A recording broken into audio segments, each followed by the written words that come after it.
My name is Natalie Pierce, and at 38, I've built a career out of spotting patterns other people miss. Numbers don't lie, people do. I like order, data, the quiet certainty that if you search long enough, you'll find the truth buried in the chaos. But truth has no weight if no one lets you speak it. In the glass-walled boardroom of our Boston office, I gripped my pen hard enough to leave an imprint in my fingers. The others talked over me again, voices rising in a messy chorus of confidence. I lowered my eyes to my notebook and drew another mark beside the crooked line of tallies I'd been keeping. 17. 17 times in 90 minutes. I'd spent 3 weeks building those financial projections late nights in my Back Bay apartment, coffee going cold while I traced every variable, calculating exactly how much runway we had left before collapse. I could see the path, the only one that might keep the company alive.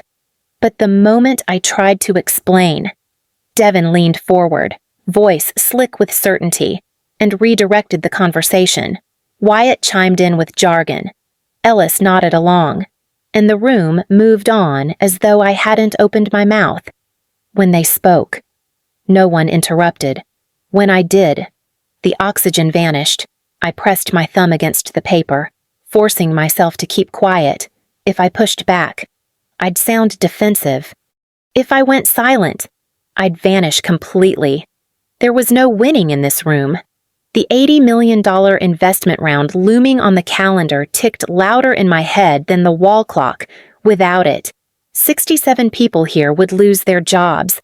But my strategy, the one I was hired to create, never made it past the first sentence. 17 tallies stared back at me, black ink on white paper. Proof that it wasn't in my head. A pattern. Data. I closed the notebook carefully, sliding it into my bag. The meeting rolled on without me, their voices filling the space where mine should have been.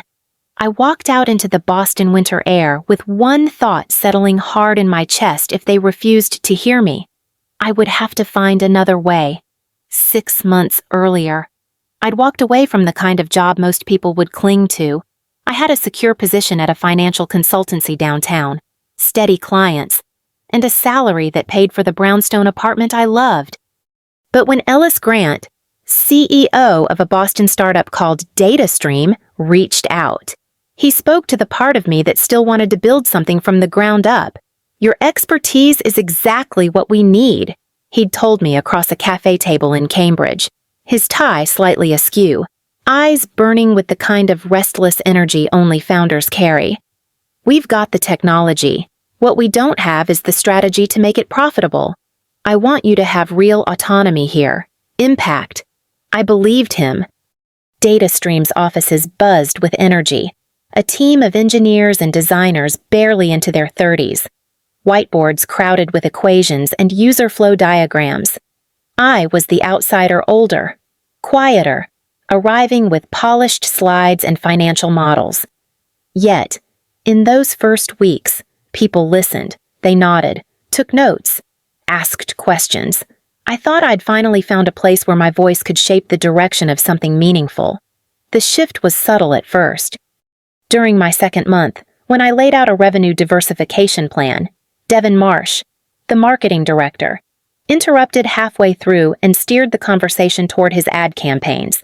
2 weeks later, he repackaged one of my suggestions as his own, and the room applauded. Then there was Wyatt Jennings, the CTO, brilliant with code, sharp with sarcasm. He'd roll his eyes when I spoke, only to return days later with a new proposal that mirrored my ideas, stripped of my name. Ellis noticed none of it, or pretended not to. He was too focused on pitching investors, chasing deadlines, promising the moon while the numbers told a different story. I told myself to push harder, to simplify my decks, to speak louder, to wait for the right moment, but the interruptions only multiplied. The ideas I'd been hired to deliver dissolved into the air before they could take shape. By the time I hit tally mark 17, I realized the promise Ellis had given me space to make an impact had been nothing more than words, and I was left carrying the weight of a company I wasn't even allowed to save. That night, after the quarterly forecast meeting, Sleep never came. I lay in bed staring at the ceiling of my apartment, the hum of the heating system filling the silence. My notebook sat on the nightstand, those 17 tally marks etched into the page like accusations. I had given DataStream everything: late nights, skipped dinners, entire weekends hunched over spreadsheets, yet when it mattered, my work dissolved under the noise of louder voices. Around 2 in the morning, I gave up on rest. I opened my laptop and typed a simple phrase into the search bar: recording conversations, Massachusetts law. The results confirmed what I already suspected. Single-party consent. As long as one participant agreed, recording was legal. I read the statutes twice, then a third time, my pulse steadying with each line. I wasn't planning to blast the recording across social media or humiliate my colleagues.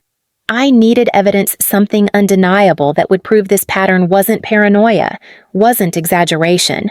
Proof that when I spoke, I was systematically silenced. The timing mattered. We were weeks away from a critical Series B call with Preston Hall. The investor Ellis had been chasing for months, $80 million. That figure had been thrown around in hushed tones in the office hallways, as though the number itself carried enough magic to erase all our failures. Without it, the company's runway was gone, and everyone's jobs with it. I closed the legal page and opened my slides again. I trimmed the deck, stripped it down to the essentials. No flourishes, no tangents, just the core strategy. Airtight. If I managed to get through even half of it without interruption, it might change everything. But I knew better than to count on that. The next morning, I arrived at the office early. The conference room was empty, the long table polished, the city still waking outside the tall windows. I pulled out my phone, opened the recording app, and placed it face down near my notes. The red light glowed once, then disappeared into silence. For the first time in months, I felt like I had a plan: not to speak louder, not to beg for attention, but to capture the truth no one else wanted to see. The morning of the investor call, the office buzzed with nervous energy. People rehearsed lines under their breath, adjusted ties and jackets, pretended their coffee breaks were casual when they were anything but. I sat at the long oak conference table, phone in my bag, the recording app already running. The small weight of it steadied me. At exactly 10 o'clock, the monitor on the wall lit up. Preston Hall appeared, silver hair perfectly groomed, gray eyes sharp behind rimless glasses. He carried the kind of presence that filled a room even through pixels. Ellis introduced him with the reverence of a man greeting royalty. "Good morning," Preston said briskly. His voice clipped, practiced. "I've reviewed your materials. Let's get started." Ellis launched into his overview of DataStream vision, growth potential, market share projections. Not a single interruption. Heads nodded, hands gestured. The words flowed unbroken. Next was Wyatt, the CTO. He talked about infrastructure scaling, server load, AI pipeline optimizations, 15 minutes without a single cough from anyone else. Then Ellis gestured toward me. "Natalie will provide a brief financial overview." I inhaled slowly and began. "Thank you. Over the past 6 months, I've analyzed our revenue models and identified critical inefficiencies." "Sorry to cut in," Devin said smoothly, leaning forward. "Your projections sound optimistic. Shouldn't we focus on more conservative estimates?" I kept my tone even. "This model accounts for last quarter's performance." "Actually," Wyatt interjected, "technical costs need to be addressed before any revenue assumptions. Otherwise, the numbers won't make sense." I nodded once, lips pressed tight, and moved to the next slide. "Can I just add Nolan?" The product director raised his hand, ready to steer the focus toward user growth metrics. 3 interruptions in less than 10 minutes. My stomach clenched, but I didn't break stride. The phone in my bag stayed silent, recording every word. Then a different voice cut across the chatter. "Stop," Preston said. His tone was calm, but carried the weight of a gavel. The room froze. "I've noticed a pattern," he continued. Your financial strategist has been interrupted 3 times in under 10 minutes. I've been counting. For the first time all morning, the room went silent, not because I had been cut off, but because someone else finally refused to let it happen. Preston's gaze swept across the table. Unflinching. "I'd like to hear Ms. Pierce's complete financial strategy without interruption," he said. Each word measured. "Afterward. I want to understand why this pattern of silencing exists at DataStream." The air in the room thickened. Ellis shifted in his chair, nodding too quickly. "Of course." "Absolutely." Every eye turned toward me. My hands were steady as I advanced the slides. For the first time since joining the company, I spoke without anyone cutting across my words. 20 uninterrupted minutes. I outlined the weak points of our current model marketing spend misaligned with actual customer acquisition, bloated infrastructure costs supporting features barely used, a sales pipeline that stalled before conversion. Then I revealed the strategy I had refined for months: reallocate resources to high-value clients, restructure pricing tiers, prioritize retention over vanity growth. Projected outcomes glowed on the screen. Revenue tripled within 18 months. Operating costs cut by 23%. A sustainable runway that positioned us as an industry leader instead of another failed startup footnote. When I finished, silence stretched. My pulse thundered in my ears. Preston leaned back, fingers steepled. "That is precisely the kind of strategic clarity I expect from a company worth backing. Now. Ellis, tell me, why am I hearing this for the first time 6 months after Natalie joined you?" Ellis's throat worked before words emerged. "We've been implementing elements of her strategy progressively. There are many voices to consider. Some voices," Preston cut in, "apparently matter more than others. Here is my position." The room held its breath. "I'm prepared to offer the full $80 million, he continued, "with conditions. First, Ms. Pierce is promoted to Chief Strategy Officer, reporting directly to me. No filters, no delays. Second, your leadership team undergoes communication and inclusion training, with quarterly assessments. Third, her strategy is implemented in full, not piecemeal." Ellis's face paled, but he nodded. "We can accommodate those conditions." "I'm not finished," Preston said. "Natalie will also take a seat on our advisory board. Her perspective is valuable beyond this company." The silence that followed was absolute. Devon stared at the table. Wyatt's jaw clenched. Ellis forced a smile that didn't reach his eyes. The future of DataStream had just shifted, and so had mine. When the call ended, no one moved. The screen went black, leaving only our reflections on the glossy surface of the monitor. Chairs creaked, papers shuffled. The weight of what had just happened pressed down on the room like an unexpected storm. Ellis cleared his throat first. "Congratulations, Natalie," he said, his smile too stiff, his voice tight at the edges. "We'll discuss the transition of responsibilities later." Devon kept his eyes fixed on his notepad, the pen in his hand, motionless. Wyatt adjusted his glasses, jaw clenched, refusing to look at me. No one said another word. I gathered my materials quietly, slipped my phone back into my bag, and walked out without waiting for anyone to speak. In my office, I shut the door and let out the breath I'd been holding. The adrenaline was still running sharp through me, but beneath it was a calmer rhythm certainty. For once, the truth hadn't been drowned out. Half an hour later, there was a knock. Ellis stepped in. Tie loosened, his confident posture softened. He closed the door behind him. "Do you have a moment?" I gestured toward the chair opposite my desk. He sat, smoothing his tie as if the gesture could restore control. "I want to apologize," he began, "for any miscommunications that may have happened. We value your contributions enormously." I kept my face neutral. "Thank you." He leaned forward slightly, lowering his voice. "Natalie, did you discuss any of this with Preston before the call?" The question hung heavy. I met his eyes. "No, I was as surprised as you were." His gaze flicked to my bag. "And the device you had running during the meeting." My pulse jumped, but I kept my tone calm. Single-party consent is legal in Massachusetts. I've been documenting the interruption pattern for months. "The recording is for my personal protection." Ellis blinked, thrown off by the bluntness. "I see. Are you planning to use it?" "That depends on what happens next," I said evenly. He nodded slowly, stood, and left without another word. That evening, over wine at my apartment, I told Phoebe, my oldest friend and a litigation attorney. "Everything." She listened, shaking her head. "Keep the recording," she said firmly. "Not as a weapon, but as insurance. You're about to change the balance of power. People don't give that up gracefully."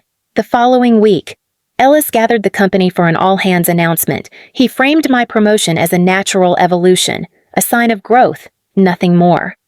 The words felt rehearsed, but the message was clear. Preston's conditions were being met. When he introduced me as Chief Strategy Officer, there was polite applause, some genuine, some forced. Devon's smile was thin. Wyatt didn't bother to hide his scowl. I knew titles meant little without proof. So I started where the silence had always been loudest in the departments themselves. I scheduled one-on-one listening sessions, inviting managers and their teams to walk me through current projects. No slides, no interruptions, just open notebooks and pointed questions. In marketing, Devon sat across from me, arms crossed, voice flat. These budget reallocations could destroy campaigns we've already sunk months into. I kept my tone steady. "Show me the ROI numbers. Which campaigns are actually generating paying customers, and which are just impressions?" He hesitated. His team shifted uncomfortably. I pulled up the reports I'd already analyzed. "This campaign cost us $120,000 last quarter and brought in less than 24 conversions. That's a burn rate we can't afford. Redirecting those funds to retention programs increases margin by 20%. By the end of the hour." Devon wasn't smiling, but his team was leaning forward, asking questions, jotting notes. They could see the numbers didn't lie. Wyatt was a different battle. When I met with him and the engineering leads, he barely let me finish a sentence before pushing back. "This is ridiculous," he snapped after I outlined infrastructure cuts. "You're dismantling systems we spent years building because Preston happens to like you." The room fell silent. I turned my laptop toward him. "This isn't about Preston. Here are the costs for the past 18 months, mapped against user engagement. 43% of our development budget has gone to features less than 7% of customers use regularly." I clicked to the next tab. "Here's what happens if we reallocate those resources to the core functions our highest value clients depend on. Projected revenue increased 28% in 6 months. Lower overhead, stronger retention." Wyatt's jaw tightened, but he didn't argue. His team leaned closer, eyes scanning the charts. For the first time, the room wasn't dismissing me. They were listening. The ink on my new contract was barely dry when Preston's conditions came due. The $80 million wasn't a lump sum. It would arrive in tranches, each tied to quarterly KPIs: customer retention, acquisition costs, and revenue growth. Miss the targets once, and the next release would be frozen. For the first month, I tracked every number obsessively. At first, the reports looked stable. Then, halfway through, the warning lights began to flash. Customer churn spiked unexpectedly. Our retention program hadn't taken hold yet, and old clients were slipping through the cracks faster than we could replace them. I sat in my office late one night, the city lights of Boston glowing beyond the windows. The dashboard showed the truth in brutal clarity if the metrics slipped again. Preston's team would have grounds to halt funding. That would mean layoffs, maybe collapse. The answer was in the numbers, but it was one I didn't want to face.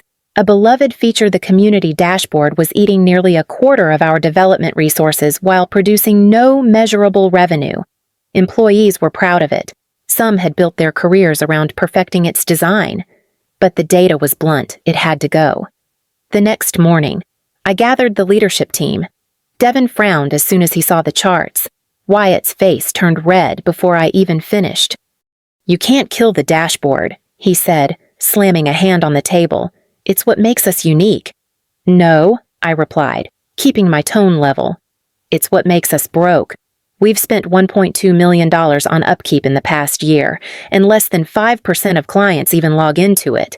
We don't have the luxury of vanity projects." Ellis sat silent, his jaw tight, letting the tension spool out. Around the table, resentment flared like static. I could feel the weight of their anger, the sense that I was tearing apart something they'd poured themselves into, but I also knew what the numbers meant. Without drastic action, the next tranche would never arrive. I announced the cut, and the room went cold. That night, walking home through the icy streets, I felt the full cost of leadership settle on my shoulders. To save the company, I had chosen to become the villain. A year later, the air inside the same Boston boardroom felt different. The tension that once clung to every meeting had thinned, replaced by a quiet confidence. DataStream wasn't just surviving, it was thriving. Revenue had climbed 67% year over year. Operational costs were down 31%. Our customer base had grown by nearly half, and retention metrics were stronger than at any point in the company's history. On Investor Day, the conference room was filled with stakeholders, new faces alongside familiar ones. I stood at the front, slides behind me, presenting the numbers with the calm of someone who no longer had to fight for space to speak. No interruptions, no dismissive nods. The only sounds were the clicks of pens and the occasional murmur of approval. When I finished, Preston leaned forward, his expression unreadable until it softened into a faint smile. "This is precisely the outcome we envisioned when we invested. Clear strategic vision, disciplined execution. Natalie has demonstrated what happens when a company amplifies its strongest voices instead of silencing them." The room broke into applause. My eyes swept across the leadership team. Devin was taking notes, engaged rather than defensive. Wyatt, though slower to change, had become invaluable once he focused his brilliance on projects aligned with our strategy. Even Ellis, once reluctant, had grown into a leader who listened. After the presentation, Preston pulled me aside. His voice lowered. "We're launching a new fund focused on undervalued companies with strong technology but poor execution. Exactly the profile you've proven you can turn around. I'd like you to join as managing partner." The words settled over me like a weight and a gift all at once. I thought of the long nights, the resistance, the quiet fury of being silenced 17 times in a single meeting. And then I thought of the journey since the metrics, the hard choices, the changed culture. That evening, back in my apartment, I opened the drawer where my old notebook rested. 17 tally marks stared back at me. Beside it, my phone still held the recording from that pivotal day. I hovered over the file, then pressed delete. The evidence was no longer needed. The results spoke louder than silence ever could.